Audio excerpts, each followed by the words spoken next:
ঘুরতে ঘুরতে বর্ধমান ছিলাম উত্তরে, মানে উত্তরবঙ্গে, এখন দক্ষিণবঙ্গে। বর্ধমান শহরে খুব গুরুত্বপূর্ণ দুর্গোৎসব আলমগঞ্জ বারোয়ারি দুর্গোৎসব। এটা সাবেকি বর্ধমানের চেহারা। বর্ধমান বলতে তখন রাজ পরিবার ছিল, রাজা ছিলেন তখন। এখন রাজা নেই, রাজত্ব নেই ঠিকই, কিন্তু সাবেকি বর্ধমানের যে অর্থনৈতিক যে গুরুত্বপূর্ণ ভূমিকা, এখানকার বিভিন্ন রাইস মিল রয়েছে, উৎপাদিত ফসলের গুরুত্বপূর্ণ ভূমিকায় অর্থনৈতিকভাবে খুব গুরুত্বপূর্ণ। তাই বারোয়ারির এই যে আলমগঞ্জ বারোয়ারির যে দুর্গোৎসব, এটা অতীতের বিভিন্ন স্মৃতিকে রোমন্থন করে আজকের এই জায়গায় ৭৫ বছরে পড়েছে। স্বাধীনতার ৩ বছর ক্রস করে দেশ স্বাধীন হওয়ার পর থেকে এই পুজো বরাবর, তখন এরকম ছিল না। যুগের সঙ্গে সঙ্গে পরিবর্তনের সঙ্গে সঙ্গে আলমগঞ্জ তার বিভিন্ন রূপে, ছটায়, বর্ণায়, রঙিন আবর্তে বিভিন্ন সময় মেলে ধরেছে বারবার করে। মা রয়েছে এখানে, মায়ের মুখ ঢাকা রয়েছে, এখন উন্মুক্ত হবে না, দরজা খোলা হবে না, কিন্তু যেটা আছে সেটা ঢাকা মা, একদম অদ্ভুত ধাঁচে তৈরি। আসলে আলমগঞ্জ হচ্ছে এমন উৎসব, মানে দুর্গোৎসব, যেখানে আমরা যারা শৈশবে বা আমরা বাবা মায়ের হাত ধরে অন্তত আলমগঞ্জে আসতাম, এখানে লাইন পড়ে, বিরাট লাইন পড়ে। এখানে লাইন দিয়ে ঢুকতে হতো, এখনও ঢুকতে হয়। এখানের মানুষ অত্যন্ত খুব মানুষের ভূমিকা খুব গুরুত্বপূর্ণ। এখানে যারা উৎসবটা করেন তাদের ভূমিকা গুরুত্বপূর্ণ।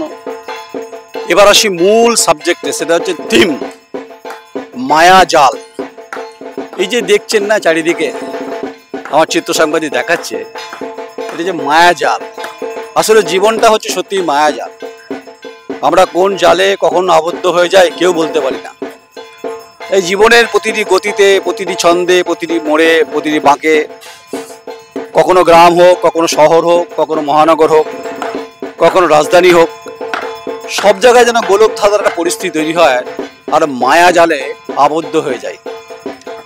আসলে মায়া জালকে ভেদ করে বাস্তবের আঙিনায়, বাস্তবের মোড়কে যখন আমরা নিয়ে যেতে চাই, খুব স্বভাবতই এই আলমগঞ্জ বারোয়ারি দুর্গোৎসবের মায়াজালের থিম সারা বাংলায় সুপরিচিত হবে, তা নিয়ে কোনো সন্দেহ নেই। আমরা যারা গর্ব অনুভব করি কলকাতার মহানগরীর বিভিন্ন পুজো নিয়ে, কোটি কোটি টাকার অর্থ বরাদ্দ, ঠিক একটা দুর্গাপুজোকে কেন্দ্র করে বহু মানুষের রুজি রোজগার চলে, একটা বিরাট অর্থনীতি চলে। দুর্গাপুজোকে কার্নিভালে পরিণত করেছে, ইউনেস্কো তার মর্যাদা দিয়েছে। ঠিক আলমগঞ্জ বারোয়ারি দুর্গোৎসব আমি হরপ করে বলতে পারি আপনাদেরকে মন্ত্রমুগ্ধ করবে। আপনারা আসবেন অবশ্যই। যেভাবে শিল্পীরা বুননে যেভাবে বুনছেন এবং ঠুকঠাক ঠুকঠাক করে যে আওয়াজ হচ্ছে, তা সত্যি মনকে ও প্রাণকে শান্তি এনে দিচ্ছে। একদিকে খটখটে রোদ, শিল্পীদের কাজ চলছে, কারণ শিল্পীদের ভাবনায়, শিল্পীদের দর্শনে, শিল্পীদের নৈপুণ্যবোধে, শিল্পীদের কলা কৌশলী ভাবনায়, সুপ্ততায় উদ্ভাসিত হবে এই মায়াজালের বাস্তব ফরম্যাট যখন তৈরি হবে। মায়াজাল তো বাস্তব হয় না, মায়া এবং জাল। মায়া হচ্ছে প্রত্যেকের জীবনে থাকে, আমাদের প্রত্যেকের জীবনে থাকে, জাল থাকে। জালটা কেন থাকে জানেন তো? আসলে মায়া যেন ভেদ করে না চলে যায়। আসলে এই জালের মধ্যে আমাদের হৃদয়টা কিন্তু রয়েছে। তাই এই থিমটাকে নিয়ে যখন আমরা বলছি, অসাধারণ শিল্পীরা কাজ করছে, তারা তাদের মতো করে আছে, তাদের ভাবনা বাসের উপরে উঠেছে, কাজ করছে।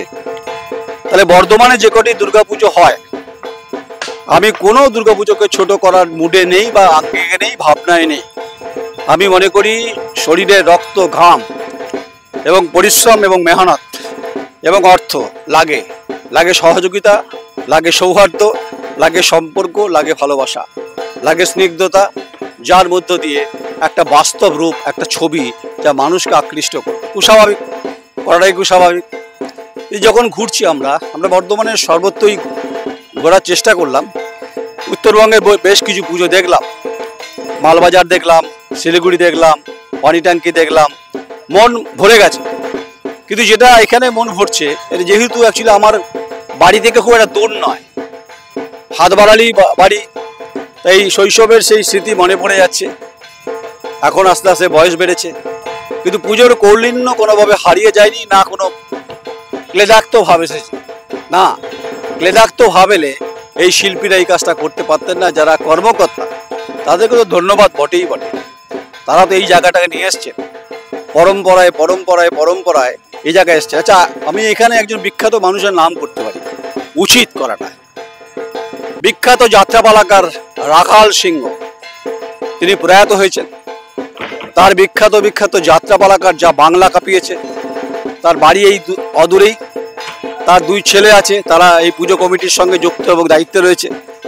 তো রাখালবাবুর আমি বিভিন্ন যাত্রা দেখেছি। আচ্ছা, প্রশ্ন হতে পারে, ভাই মায়াজাল আলমগঞ্জ বারোয়ারির সঙ্গে প্রয়াত যাত্রাপালাকার রাখাল সিংয়ের কি ভূমিকা আছে। যখন তিনি যৌবনে ছিলেন তখন তো এই পুজোর শুরু মূল উদ্যোক্তা সেই সময় ছিলেন, তার সঙ্গী সাথীরা ছিলেন। আজ অনেকে চলে গেছেন পৃথিবী ছেড়ে, কিন্তু থেকে গেছে তার কৃতি কাজ কর্ম যাত্রা, যা বাংলার এখনো ঘরে ঘরে হয়, কিন্তু এখন মাল্টিপ্লেক্সের দুনিয়া। তাই প্রয়াত রাখাল সিংয়ের প্রতি আমার শ্রদ্ধা, আমার প্রণাম। আমি তার বাড়ি পর্যন্ত গেছি। প্রচুর পুরস্কার, যে পুরস্কৃত করেছে বাংলা যাত্রা শিল্পকে। আসি এবার হচ্ছে মায়াজাল। এই মায়াজালও হচ্ছে এবার পুরস্কার পাবে, আগাম হরপ করেই বলছি পাবে। এদের মনে কিন্তু তখন শান্তি আসবে যে না, আমরা যে কাজটা করলাম, যারা এখানে দর্শনার্থী আসবেন তারা মুগ্ধ হয়ে যাবেন। আসলে মুগ্ধ হওয়াটা খুব বিকশিত মনের ভাবনার সঙ্গে সঙ্গে আসে। আপনি কোন মুগ্ধতায় মুগ্ধ হচ্ছেন এটা খুব গুরুত্বপূর্ণ।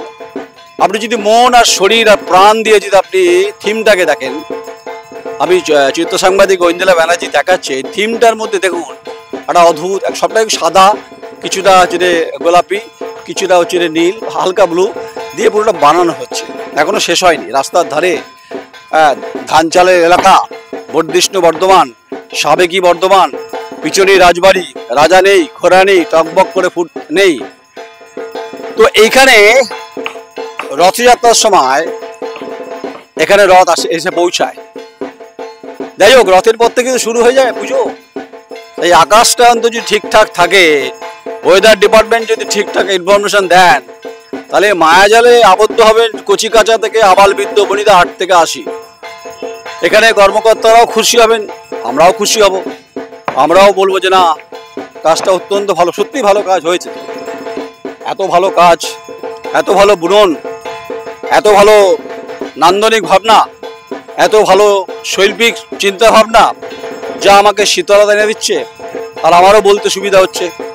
আসলে শব্দব্রহ্ম খুব গুরুত্বপূর্ণ, তেমনি কলাও খুব গুরুত্বপূর্ণ। আপনার শব্দের উপরে যে কথাগুলো বলবেন তার মধ্যে থাকবে কলা, কৌশলী, নৈপুণ্য, স্বাধীনতা, সৌন্দর্য, বিকশিত, উদ্ভাসিত, দর্শন, সব কিছু। এই হচ্ছে মোটামুটি আলমগঞ্জ বারোয়ারির দুর্গোৎসবে 75 বছরে দ্য কোয়েরির তরফ থেকে শুভেচ্ছা, অভিনন্দন। আপনারা প্রত্যেকে আসবেন, আপনারা প্রত্যেকে ভালো থাকবেন, এবং এই দুর্গোৎসবকে ঘিরে যে উন্মাদনা তৈরি হবে, সেই উন্মাদনার রূপ, রস, বর্ণ, গন্ধ নিয়ে যাবেন এক টুকরো বা এক ফালি আকাশের মতো। নমস্কার, আমি নয়ন রায়, আমার চিত্র সাংবাদিক ঐন্দ্রিলা ব্যানার্জি, আলমগঞ্জ বারোয়ারি দুর্গোৎসব, বর্ধমান। নমস্কার।